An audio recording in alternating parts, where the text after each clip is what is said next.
Hi ಹಾಲ್ ಎಲ್ರಿಗೂ ನಮಸ್ಕಾರ. ಇವತ್ತಿನ ನೀನಾದೇ ಧಾರಾವಾಹಿಲಿ ಏನೆಲ್ಲ ಆಗುತ್ತೆ ಅಂತ ನಾನು ನಿಮ್ಗೆ ಹೇಳ್ತೀನಿ. ಅಲ್ಲಿವರೆಗೂ ಯಾರೆಲ್ಲ ನನ್ನ ಚಾನಲ್ ನೋಡ್ತಿದ್ರೆ ಪ್ಲೀಸ್ ಸಬ್ಸ್ಕ್ರೈಬ್ ಮಾಡ್ಕೊಂಡು ನೋಡಿ.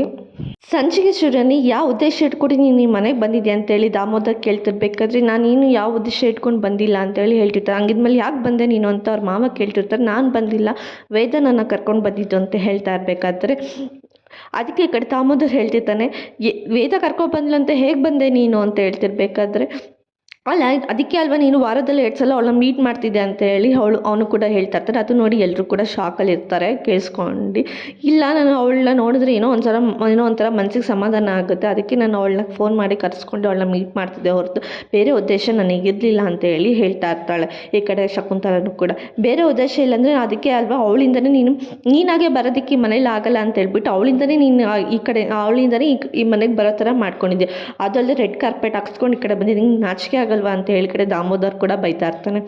ಈ ಕಡೆ ಅವ್ರ ಮಾವ ಕೂಡ ಹೇಳ್ತಾ ಇರ್ತಾರೆ, ಅಲ್ಲ ಕಣೋ ಅವಳ ಕಡೆಯಿಂದನೂ ಬಂದ್ರೂ ನಾವು ಮನೆಯಿಂದ ಆಚೆ ಕಳಿಸ್ತೀವಿ ಅಂತ ಹೇಳ್ಬಿಟ್ಟು ಮೀಡಿಯಾ ಕಡೆಯಿಂದ ಬಂದಿದ್ದಾಳೆ ಅವಳು. ಮೀಡಿಯಾ ಮುಂದೆ ಎಲ್ಲರ ಮುಂದೆ ಪಬ್ಲಿಷ್ ಆಯಿತು ಅಂದರೆ ಇವಳು ಮನೆ ಸೊಸೆ ನೀನು ಹೆಂಡತಿ ಅಂತ ಗೊತ್ತಾದರೆ ಅವಾಗ ಯಾವುದೇ ಕಾರಣಕ್ಕೂ ಯಾರು ಏನೂ ಮಾಡೋದಕ್ಕಾಗಲ್ಲ, ಅವಳು ಈ ಮನೆ ಬಿಟ್ಟು ಆಚೆನೂ ನಾವು ಕಳ್ಸೋಕ್ಕಾಗಲ್ಲ ಅಂತ ಅಂದ್ಕೊಂಡು ಪ್ಲ್ಯಾನ್ ಮಾಡ್ಕೊಂಡು ಬಂದಿದ್ದಾಳೆ ಅಂತೇಳಿ ಅವ್ರ ಮಾವ ಕೂಡ ಹೇಳ್ತಿರ್ಬೇಕಾದ್ರೆ, ಇಲ್ಲ ನಾನು ಆ ಥರ ಏನೂ ಪ್ಲ್ಯಾನ್ ಮಾಡ್ಕೊಂಡು ಬಂದಿಲ್ಲ, ನನಗೆ ನಿಜವಾಗ್ಲೂ ನಂಗೆ ಸ್ಟೇಜ್ ಮೇಲೆ ಹೋಗೋ ತನಕ ನಿಜವಾಗ್ಲೂ ವಿಕ್ರಮ್ ನನ್ನ ಮಗ ಅಂತ ನನಗೆ ಗೊತ್ತೇ ಇರಲಿಲ್ಲ ಅಂತೇಳಿ ಹೇಳ್ತಾ ಇರ್ತಾರೆ. ಅದಕ್ಕೆ ವಿಕ್ರಮ್ ಇದ್ದಿದ್ದು ನಿನ್ನ ಮಗ ಅಂತ ನಿನಗೆ ಹೇಗೆ ಗೊತ್ತಾಗುತ್ತೆ ಹೇಳು, ಅವತ್ತು ನಾನು ಅಷ್ಟು ಗೋಳ ಇಕ್ಕೊಂಡೆ ನಿನ್ನ ಕರೆದಿದ್ದೀನಿ, ನಿನಗೆ ಅಮ್ಮ ಹೋಗ್ಬೇಡ ಅಂತ ಅಷ್ಟಲ್ಲ, ನಾನು ಚಿಕ್ಕೊಂಡಿದ್ದಾಗ ಎಲ್ಲ ಕರೆದು ಒಂಚೂರು ತಿರುಗಿ ನೋಡ್ದೆ ಬ್ಯಾಗ್ ಎತ್ಕೊಂಡು ಹೋದಲ್ಲ, ಅವಾಗ ಇಲ್ದಿರೋ ಕನಿಕರ ಈಗ ಯಾಕೆ ಬಂತು, ಈಗ ಯಾಕೆ ಈ ಮನೆಗೆ ಬಂದಿದ್ದೀರಾ ನೀವು ಅಂತ ಹೇಳಿ ವಿಕ್ರಮ್ ಕೂಡ ಕೇಳ್ತಾ ಇರ್ತಾನೆ. ನನಗೆ ನಿಜ ಗೊತ್ತಿರಲಿಲ್ಲ, ಅವಾಗ ಹೋಗಿದ್ದು ಇಂಟೆನ್ಷನ್ ಬೇರೆ ಇತ್ತು, ಅವತ್ತು ಏನಾಯಿತು ಅಂತ ನನಗೆ ಗೊತ್ತಿಲ್ಲ ಅಂತ ಹೇಳ್ತಿರ್ಬೇಕಾದ್ರೆ ಈ ಕಡೆ ದಾಮೋದರ್ ಕೂಡ ಮಾತಾಡೋಕ್ಕೆ ಬರ್ತಾನೆ. ಅಯ್ಯೋ ನನಗೆ ಯಾಕೆ ಯಾರು ಏನೂ ಮಾತಾಡೋಕ್ಕೆ ಬಿಡ್ತಿಲ್ಲ ಅಂತೇಳಿ ಹೇಳ್ತಾ ಇರ್ತಾಳೆ ಅವಳು ಕೂಡ. ನಿನಗೆ ಏನು ಮಾತಾಡೋಕ್ಕೆ ಬಿಡುತ್ತೆ, ನಿನಗೆ ಈ ಮನೇಲಿ ನಿನಗೆ ಏನು ಅಧಿಕಾರ ಇದೆ ಅಂತ ನೀನು ಮಾತಾಡಬೇಕು. ವಿಕ್ರಮ್ ನಿಜವಾಗ್ಲೂ ಅವ್ರ ಮಾತೇನು ಕೇಳಕ್ಕೆ ಹೋಗಬೇಡ ಅಂತ ಹೇಳ್ತಿರ್ಬೇಕು. ಇಲ್ಲ ಪಾಪ, ನಾನು ಅವ್ರ ಮಾತೇನು ಕೇಳಲ್ಲ, ನನಗೆ ತಾಯಿ ತಂದೆ ಎಲ್ಲ ನೀವೇ, ನಿಮ್ಮ ಮಾತೆ ಅಷ್ಟೇ ನಾನು ಕೇಳೋದು, ನೀವೇನು ಹೇಳ್ತೀರ ಅಷ್ಟೇ ನಾನು ಮಾಡೋದು ಅಂತೇಳಿ ಈ ಕಡೆ ವಿಕ್ರಮ್ ಕೂಡ ಹೇಳ್ತಾ ಇರ್ತಾನೆ. ಅವನು ಕೂಡ ಹೇಳ್ಬಿಟ್ಟು ಹೊಟ್ಟೋಗ್ತಾನೆ. ಅದನ್ನು ಕೇಳಿದ ಖುಷಿಯಲ್ಲಿ ದಾಮೋದರ್ ಕೂಡ ಇರ್ತಾನೆ. ಈ ಕಡೆ ಇವಳಿಗೆ ಶಕುಂತಲೆಗೂ ಏನು ಮಾಡಬೇಕು ಅಂತ ಗೊತ್ತಿಲ್ಲದೆ ಅವಳು ಕೂಡ ಯೋಚನೆ ಮಾಡ್ತಾ ಇರ್ತಾಳೆ. ಈ ಕಡೆ ರೂಮಲ್ಲಿ ವಿಕ್ರಮ್ ಕೂಡ ಒಬ್ಬನೇ ನಿಂತ್ಕೊಂಡು ಯೋಚನೆ ಮಾಡ್ತಾ ಇರಬೇಕಾದ್ರೆ, ನೋಡು ಬೇತಾಳ, ಸುಮ್ಮನೆ ಇರು, ಏನೂ ಮಾತಾಡೋಕೆ ಹೋಗ್ಬಿಡೆ, ನಾನು ಮೊದಲೇ ಟೆನ್ಷನ್ ಇದ್ದೀನಿ, ಮೊದಲೇ ಕೋಪದಲ್ಲಿದ್ದೀನಿ, ನೀನು ಏನೇ ಮಾತಾಡಿದ್ರು ಅದು ಸರಿ ಆಗಲ್ಲ ಅಂತೇಳಿ ಹೇಳ್ತಿರ್ಬೇಕಾದ್ರೆ, ಯಾಕೆ ಏನು ಮಾತಾಡಬಾರ್ದು, ನಾನು ಈ ಮನೆಯವಳಲ್ವಾ ಅಂತ ಹೇಳ್ತಿರ್ತಾಳೆ. ನೀನು ಈ ಮನೆಯವಳಾಗಿರೋದಕ್ಕೆ ನಿನಗೆ ಹೊಡೆದೇ ಬೈದೆ ನಾನು ಇಲ್ಲಿ ಇಟ್ಕೊಂಡಿರೋದು, ಇಲ್ಲಾಂದರೆ ನಿನ್ನ ಜಾಗದ ಬೇರೆ ಇನ್ಯಾರೇ ಆಗಿದ್ರೆ ನಾನು ಏನು ಮಾಡ್ತಿದ್ದೆ ನನಗೆ ಗೊತ್ತಿರಲಿಲ್ಲ ಅಂತೇಳಿ ವಿಕ್ರಮ್ ಹೇಳ್ತಾ ಇರ್ತಾನೆ. ಅಲ್ಲ ವಿಕ್ರಮ್, ನೀನು ಯಾಕೆ ಇಷ್ಟೊಂದು ಟೆನ್ಷನಲ್ಲಿದ್ಯಾ, ನಿಮ್ಮಮ್ಮ ನೀನ ಬಿಟ್ಟು ಹೋಗಿದ್ರು ತಾನೆ, ಕೊನೆ ಪಕ್ಷಕ್ಕೆ ಬಂದಿದ್ದಾರೆ, ಅಟ್ಲೀಸ್ಟ್ ಖುಷಿಯಾಗಿರಬೇಕು ತಾನೆ, ನೀನು ಯಾಕೆ ಏನು ಖುಷಿ, ಯಾಕೆ ಖುಷಿ, ಯಾಕೆ ಮುಖ ಇಟ್ಕೊಂಡು ನಾನು ಖುಷಿಯಿಂದ ಇರಲಿ ಅಂತೇಳಿ ವಿಕ್ರಮ್ ಕೇಳ್ತಾ ಇರ್ತಾನೆ. ಅಲ್ಲ ನಿಮ್ಮಮ್ಮ ನೀನ ಬಿಟ್ಟು ಹೋಗಿದ್ರಲ್ವಾ, ಈಗ ಬಂದಿದ್ದಾರೆ ಅಲ್ವಾ ಅಂತೇಳಿ ವೇದ ಹೇಳ್ತಿರ್ಬೇಕಾದ್ರೆ, ಅವತ್ತು ನಾನು ಗೋಳ ಇಕ್ಕೊಂಡು ಅಮ್ಮ ಹೋಗ್ಬೇಡ ಅಂತ ಎಷ್ಟು ಕೇಳ್ಕೊಂಡು ನನ್ನ ಮಾತು ಕೇಳದೆ ಹೋಗಿದ್ದಾರಲ್ಲ, ಇವಾಗ ನನಗೆ ಒಂದು ಕಾಲದಲ್ಲಿ ನನಗೆ ಬೇಕು ಅನ್ನೋ ಟೈಮಲ್ಲಿ ಇರಲಿಲ್ಲ, ಊಟ ಹಾಕೋ ಅನ್ನೋ ಟೈಮಲ್ಲೂ ಅಮ್ಮ ಇರಲಿಲ್ಲ, ಈಗ ಸಡನ್ನಾಗಿ ಬಂದುಬಿಟ್ಟೆ ಇವಾಗ ನಾನು ರೌಡಿಸಮ್ ಫೀಲ್ಡಲ್ಲಿ ಇರ್ತಿದ್ದೀನಿ, ಅವಾಗ ನನ್ನ ತಂದೆ ನನಗೆ ಗೊತ್ತಿಲ್ಲದೆ ರೌಡಿಸಮ್ ಫೀಲ್ಡಲ್ಲಿ ಇಳಿಸಿದ್ರು, ಅವಾಗ ಅದು ಸರಿ ತಪ್ಪು ಇಲ್ಲ ಅಂತ ಹೇಳೋದಕ್ಕಾದ್ರೂ ಅಮ್ಮ ಇರಬೇಕಿತ್ತಲ್ವ, ಅವಾಗೂ ಇರಲಿಲ್ಲ, ಅವಾಗ ಯಾವಾಗೂ ಇಲ್ದಿರ, ಅದು ಈಗ ಸಡನ್ನಾಗಿ ಬಂದುಬಿಟ್ಟು ನಿನ್ನ ತಾಯಿ ಬಂದಿದ್ದಾರೆ ಅಂತ ಹೇಳಿದ್ರೆ ಹೇಗಿರುತ್ತೆ ಅಂತೇಳಿ ವಿಕ್ರಮ್ ಕೇಳ್ತಿರ್ಬೇಕಾದ್ರೆ, ನಿನ್ನ ಮನಸ್ಸಲ್ಲಿ ಕೋಪ ಇದೆ, ಆದರೆ ಆ ಕೋಪ ನಿನಗೆ ಪ್ರೀತಿಯಾಗಿ ಕನ್ವರ್ಟ್ ಮಾಡೋದಕ್ಕೆ ಬಿಡ್ತಿಲ್ಲ, ಪ್ರೀತಿ ತೋರಿಸಿದ್ರೆ ಅಮ್ಮನೂ ಕೂಡ ನಿನ್ನ ಚೆನ್ನಾಗಿ ನೋಡ್ಕೊತಾರೆ, ಅವರು ಕೂಡ ನಿನ್ನ ಜೊತೆ ಚೆನ್ನಾಗಿರ್ಬೋದು, ಅವಾಗ ನಿನಗೂ ಅಮ್ಮನ ಮೇಲೆ ಪ್ರೀತಿ ಬರುತ್ತೆ ಅಂತೇಳಿ ವೇದ ಹೇಳ್ತಿರ್ತಾಳೆ. ಇಲ್ಲ, ಯಾವುದೇ ಕಾರಣಕ್ಕೂ ಅವ್ರ ಮೇಲೆ ನನಗೆ ಪ್ರೀತಿ ಹುಟ್ಟಲ್ಲ, ಅವ್ರಿಗೆ ಅಮ್ಮ ಅನ್ನೋ ಭಾವನೆಯೂ ನನಗೆ ಬರಲ್ಲ, ಅವ್ರು ನೋಡಿದಾಗಲೂ ನನಗೇನೋ ಒಂಥರ ಅನಿಸ್ತಿರುತ್ತೆ ಅಂತ ವಿಕ್ರಮ್ ಕೂಡ ಹೇಳ್ತಿರ್ತಾನೆ.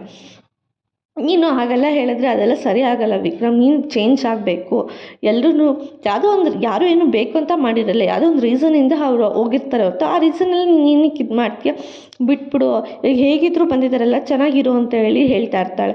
ನೋಡು ಬೇತಲ್ಲ, ನನಗೆ ಕೋಪ ಬರ್ಸ್ಬೇಡ, ಯಾವಾಗ ನಿನ್ಗೆ ಹೊಡೆಯೋದಕ್ಕಾಗಲ್ಲ ನನ್ನ ಕೈಲಿ ಅಂತ ಹೇಳಿದಾಗ ಅವನು ಕೂಡ ಅಲ್ಲಿರೋ ಒಂದು ಗೋಡೆಗೆ ಕೈ ಹೊಡ್ಕೊತಾನೆ. ಅವಾಗ ತುಂಬ ರಕ್ತ ಸೋರ್ತಾ ಇರುತ್ತೆ, ಅದನ್ನು ರಕ್ತ ಸೋರ್ತಾ ಇದ್ರೂ ಕೂಡ ಅವನೇನು ಮಾತಾಡಿದ್ರೆ ಸುಮ್ಮನೆ ಇರ್ತಾನೆ. ಅದನ್ನು ನೋಡಿ ಈ ಕಡೆ ವೇದನೂ ಕೂಡ, ಅಯ್ಯೋ ವಿಕ್ರಮ್, ನಿನ್ನ ಕೈಯಲ್ಲಿ ರಕ್ತ ಸೋರ್ತಾ ಇದೆ, ಏನಾಗಿದೆ ನಿನ್ಗೆ, ಯಾಕೆ ಇಷ್ಟೊಂದು ಕೋಪ, ಏನಾಗಿದೆ ಅಂತ ನೀನು ಹಿಂಗೆ ಆಡ್ತಿದ್ದೆ ಅಂತ ಕೇಳ್ತಾ ಇರ್ಬೇಕು. ಏನಾಗಿದೆ ಅಂತ ನಿನಗೆ ಗೊತ್ತಿಲ್ವಾ ಬೇತಾಳ, ಯಾಕೆ ಇದೆಲ್ಲ ಮಾಡ್ತಿದ್ಯಾ ನೀನು ಅಂತ ಹೇಳಿ ಕೇಳ್ತಾ ಇರ್ತಾನೆ. ನಿಮ್ಮಮ್ಮ ನಿನ್ಗೆ ಬೇಕು ಅಂತ ನೀನು ಹೇಳ್ತಿದ್ದೆ, ನಿನಗೆ ಬೇಕು ಅಂತ ನನಗೆ ಅದಕ್ಕೆ ನಾನು ನಿನಗೆ ಹುಡ್ಕೊಂಡು ಬಂದು ಕರ್ಕೊಂಡು ಬಂದೆ, ಆದರೆ ನಿನ್ಗೆ ಇಷ್ಟೊಂದೆಲ್ಲ ಇದಾಗುತ್ತೆ ಅಂತ ನನಗೆ ಗೊತ್ತಿರಲಿಲ್ಲ ಅಂತ ಹೇಳಿ ಹೇಳ್ತಿರ್ತಾರೆ. ನನ್ನ ಮೇಲೆ ಪ್ರೀತಿ ಇತ್ತು ತಾನೇ, ಪ್ರೀತಿ ಇರೋದಕ್ಕೆ ತಾನೇ ನೀನು ನನ್ನ ರಿಸೆಪ್ಷನ್ಗೆ ಒಪ್ಕೊಂಡಿದ್ದು, ಇದೊಂದು ರೀಸನ್ಗೆ ನೀನು ಈ ರಿಸೆಪ್ಷನ್ಗೆ ಒಪ್ಕೊಂಡಿದ್ದು ಅಂತ ಹೇಳಿ ಕೇಳ್ತಾ ಇರ್ತಾನೆ. ಈ ಕಡೆ ರೂಮಲ್ಲಿ ಶಕುಂತಲ ಒಬ್ಬಳೇ ಕೂತ್ಕೊಂಡು ಯೋಚನೆ ಮಾಡ್ತಾ ಇರ್ತಾಳೆ ಏನೆಲ್ಲ ನಡೆದಿತ್ತು ಅಂತ ಹೇಳಿ. ಈ ಕಡೆ ವಿಕ್ರಮ್ ಕೂಡ ನೀನು ನಮ್ಮಮ್ಮ ಅಲ್ಲ, ನೀನು ಅವತ್ತು ಬೇಕು ಅಂದಾಗ ನನಗೆ ಸಿಕ್ಕಿರಲಿಲ್ಲ, ಇವಾಗ ಯಾಕೆ ಬಂದಿದ್ಯಾ ನೀನು ಅಂತೆಲ್ಲ ಕೇಳಿರೋದನ್ನೆಲ್ಲ ಅವಳು ಕೂಡ ಹಳೆದನ್ನೆಲ್ಲ ಅವಳು ಕೂಡ ಯೋಚನೆ ಮಾಡ್ತಾ ಇರ್ತಾಳೆ. ಅದೇ ಟೈಮ್ಗೆ ಇಲ್ಲಿ ಶಕುಂತಲ ರೂಮ್ಗೆ ವೈಶು ಕೂಡ ಬರ್ತಾಳೆ.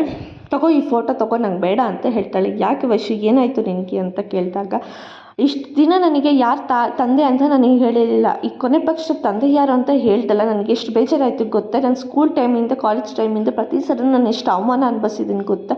ನನ್ನ ತಂದೆ ಯಾರು ಅಂತ ಒಂದು ಚೂರು ಸೀಕ್ರೆಟ್ ಬಿಟ್ಕೊಟ್ಟಿಲ್ಲ ನೀನು.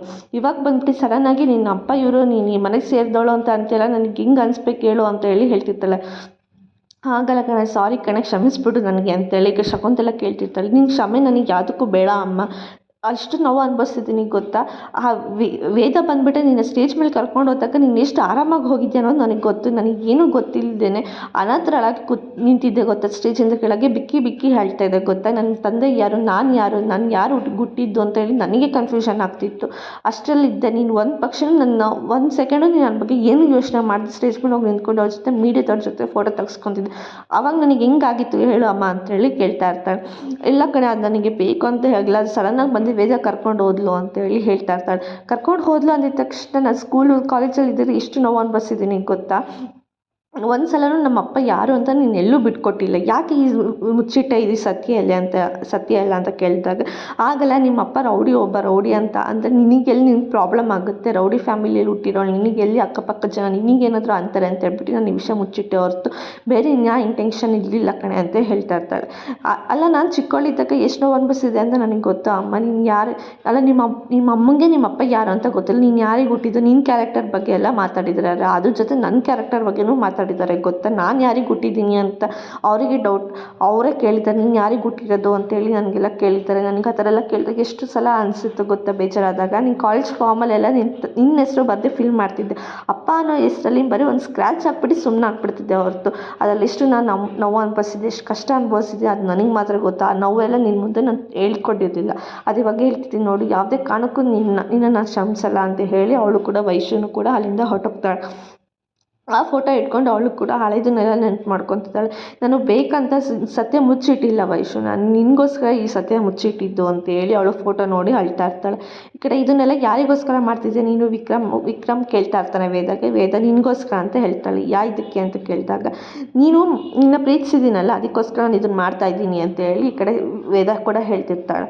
ಅಲ್ಲ ನೀನು ನನ್ನ ಜಾಗದಲ್ಲಿ ಬೇರೆ ಇನ್ನು ಯಾರೇ ಇದ್ದಿದ್ರು ಮನೆ ಬಿಟ್ಟು ಆಚೆಗೆ ಕಳಿಸ್ತಿದ್ದೆ ಅಂತ ಹೇಳ್ತಾಳೆ. ನೋಡು ನನಗೆ ನಾಚಿಕೆ ಇಲ್ದೇನು ಮಾನ ಮರ್ಯಾದೆ ಇಲ್ಲದೆ ನೀನು ಸೇವೆ ಮಾಡ್ತಾಯಿದ್ದೀನಿ ನಾನು ನೋಡು ಅಂತ ಹೇಳಿ ಈ ಕಡೆ ವೇದ ಹೇಳ್ತಿರ್ತಾಳೆ. ಹಾಗಲ್ಲ, ನಾನು ನೀನು ಏನೇ ಮಾಡಿದ್ರು ನಾನು ಕ್ಷಮಿಸ್ತೀನಿ, ಅದು ಇದೊಂದು ವಿಷಯದಲ್ಲಿ ನೀನು ಈ ಥರ ತಪ್ಪು ಮಾಡಿಬಿಟ್ಟೆ ವೇದ ಅಂತೇಳಿ ಹೇಳ್ತಾ ಇರ್ತಾರೆ.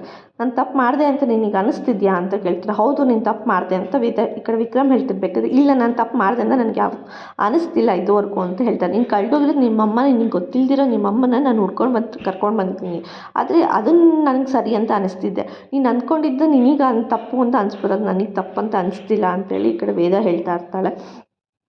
ಏನು ಮಾಡೋದು, ನನಗೆ ನೀನು ಬೇಡ ಅಂತ ಹೇಳಿದ್ರು ಕೂಡ ನಾಚಿಕೆ ಇಲ್ಲದೆ ನೀನು ಸೇವೆ ಮಾಡ್ತಾಯಿದ್ದೀನಿ, ನನಗೆ ಆಗಬೇಕಾಗಿದ್ದೆ ಬಿಡು ಇದು ಅಂತ ಹೇಳ್ತಾ ಇರ್ತಾಳೆ.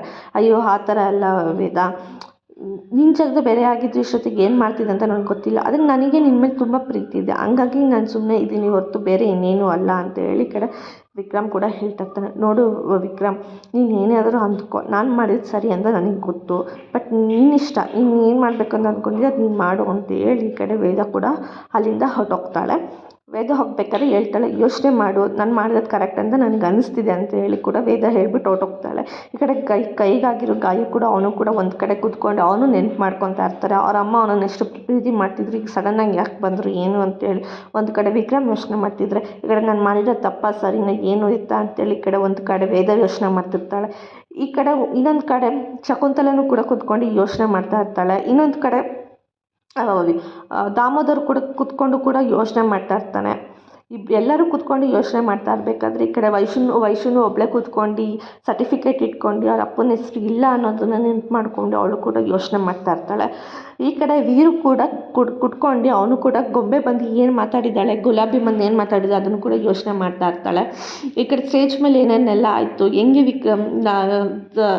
ವೇದ ಹೆಂಗೆ ಸ್ಟೇಜ್ ಮೇಲೆ ಮಾತಾಡಿದ್ಲು, ಕೆಲವೊಬ್ರಿಗೋಸ್ಕರ ನಾವೇ ದೂರ ಇರಬೇಕು, ಕೆಲವೊಬ್ರಿಗೋಸ್ಕರ ನಾವೇ ಹತ್ರ ಆಗಬೇಕು ಅನ್ನೋದೆಲ್ಲ ಏನೇನು ಮಾತಾಡಿದ್ಲು. ಸ್ಟೇಜ್ ಮೇಲೆ ಹೆಂಗೆ ಅವ್ರ ಅಮ್ಮನ ಕರ್ಕೊಬಂದಿದ್ದು ಅನ್ನೋದನ್ನೆಲ್ಲ ಪ್ರತಿಯೊಂದನ್ನು ಕೂಡ ವಿಕ್ರಮ್ ಕೂಡ ಯೋಚನೆ ಮಾಡ್ತಾ ಇರ್ತಾನೆ. ಈ ಕಡೆ ಶೆಟ್ರು ಕೂಡ ಏನೇನು ಮಾತಾಡಿದ್ರು, ನೀನು ನಂಬ್ಕೊಂಡು ನಾನು ರಾಜಕೀಯಕ್ಕೆ ಇಳಿತೆ, ನಿನ್ನಿಂದ ನನಗೆ ಅವಮಾನ ಆಯಿತು ಅನ್ನೋದೆಲ್ಲ ಶೆಟ್ರು ಮಾತಾಡಿರೋದು. ಈ ಕಡೆ ಮೀಡಿಯಾದವರು ಕೂಡ ನಿಮ್ಮ ಹೆಂಡತಿ ಇಲ್ಲ ಅಂತ ಅಂದರು ಮತ್ತೆ ಹೇಗೆ ಬಂದರು ಅಂತೆಲ್ಲ ಮೀಡಿಯಾದವರೆಲ್ಲ ಕ್ವಶನ್ ಕೇಳಿರೋದು. ಇನ್ನೊಂದು ಕಡೆ ಗುಲಾಬಿ, ನೀನು ನನ್ನ ತಾಳಿ ಕಟ್ಟಿಲ್ಲ ಅಂದರೆ ಎಲ್ಲರ ಮುಂದೆ ನೀನು ನನ್ನ ತಾಳಿ ಕಟ್ಟೋ ಥರ ನಾನು ಮಾಡ್ತೀನಿ, ಯಾವುದೇ ಕಾರಣಕ್ಕೂ ನೀನು ನನಗೆ ಮೋಸ ಮಾಡಲ್ಲ, ಮೋಸ ಮಾಡದೇ ಇರೋ ಥರ ನಾನು ನೋಡ್ಕೊತೀನಿ ಅಂತೇಳಿ ಸವಾಲು ಹಾಕೋಗಿರೋದು ಕೂಡ ಈ ಕಡೆ ವೀರುಗೆ ನೆನಪಾಗ್ತಾ ಇರುತ್ತೆ. ಈ ಕಡೆ ಹೇಗೆ ಗೊಂಬೆ ಗುಲಾಬಿನ ಕರ್ಕೊಬರೋದು, ಅದೇ ಟೈಮಿಗೆ ಗುಲಾಬಿಗೆ ಕೂಡ ಫೋನ್ ಮಾಡ್ತಾಳೆ, ಅವನು ಕೂಡ ಫೋನ್ ಎತ್ತಿದ್ದೇನೆ ಏನು ಮಾಡೋದು ಅಂತ ಅವನು ಕೂಡ ಒಂದು ಕಡೆ ಯೋಚನೆ ಮಾಡ್ತಿರ್ಬೇಕಾದ್ರೆ ಈ ಕಡೆ ಸ್ಟೇಜ್ ಮೇಲೆ ಕರೆದಾಗ ಎಲ್ಲರೂ ಕೂಡ ಹೆಂಗೆಲ್ಲ ಮಾತಾಡಿದ್ರು ಅನ್ನೋದನ್ನು ಈ ಕಡೆ ದಾಮೋದರ್ ಕೂಡ ಯೋಚನೆ ಮಾಡ್ತಾ ಇರ್ತಾನೆ. ಏನು ಮಾಡೋದು ಅಂತೇಳಿ ಅವನು ಕೂಡ ಏನು ಯೋಚನೆ ಮಾಡ್ತಾ ಇರ್ತಾನೆ. ಈ ಕಡೆ ಶಕುಂತಲನೂ ಕೂಡ ಯೋಚನೆ ಮಾಡ್ತಾ ಇರ್ತಾಳೆ, ಹೆಂಗೆ ಕರ್ಕೊಬಂದಿದ್ದು, ಯಾರು ಹೆಂಗೆ ಏನು ಮಾಡೋದು ಅಂತ ಹೇಳ್ಬಿಟ್ಟು. ಅದೇ ಟೈಮ್ಗೆ ಈ ಕಡೆ ಬಾಲ ಕೂಡ ಟೀ ಕೊಡ್ತಾನೆ ದಾಮೋದರ್ಗೆ. ಟೀ ತಂದಿದ್ಯಾ, ಎಲ್ಲಿ ನ್ಯೂಸ್ ಪೇಪರ್ ಯಾಕೆ ತಂದಿಲ್ಲ ಅಂತ ಕೇಳ್ತಾನೆ. ನಿನಗೆ ಗೊತ್ತಾಗೋದಿಲ್ವಾ ನಾನು ಟೀ ಕುಡಿಬೇಕಾದ್ರೆ ನ್ಯೂಸ್ ಪೇಪರ್ ಓದ್ಕೊಂಡೆ ನಾನು ಟೀ ಕುಡಿಯೋದು ಅಂತ, ಹೋಗಿ ನ್ಯೂಸ್ ಪೇಪರ್ ತೊಗೊಂಬಾ ಅಂತೇಳಿ ಕಳಿಸ್ದಾಗ ಅವ್ನು ಹೋಗ್ಬಿಟ್ಟು ಬಾಲಕ್ಕೆ ತೊಗೊಬಂದು ಕೊಡ್ತಾನೆ. ಆ ನ್ಯೂಸ್ ಪೇಪರಲ್ಲಿ ಒಂದು ನ್ಯೂಸ್ ಇರುತ್ತೆ, ಅದನ್ನ ನೋಡಿ ಫುಲ್ ಶಾಕಲ್ಲಿ ಇರ್ತಾನೆ ಈ ಕಡೆ ದಾಮೋದರ್ ಕೂಡ. ಇವತ್ತಿನ ಸಂಚಿಕೆಯಲ್ಲಿ ಮುಕ್ತಾಯ ಆಯಿತು, ನಾಳಿನ ಸಂಚಿಕೆಯಲ್ಲಿ ಏನಾಯಿತು ಅಂತ ಹೇಳ್ತೀನಿ. ಅಲ್ಲಿವರೆಗೂ take care, bye bye, thanks for watching.